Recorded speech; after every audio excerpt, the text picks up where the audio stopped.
And it's really rethinking the leadership image.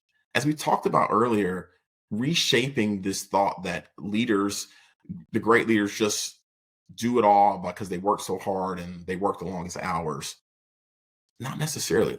We begin to rethink that. How can we really be more authentic in that process? And increasing your self awareness is really crucial to that. Um, I think that once you understand yourself, then you can lead better. You can lead well.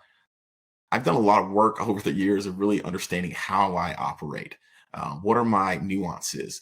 How do I communicate? What's the why behind the things that I say? Sometimes it's hard to reprogram ourselves, but what we can do is we can be aware of ourselves, and we can communicate to the teams what we mean by things, how we interact, the way that we communicate, the norms. Some people communicate with humor. Some people are very straight and to the point. Some people communicate in big pictures, some people in detail. Understanding yourself and being aware of yourself allows you to be more aware of others on your team and how they are.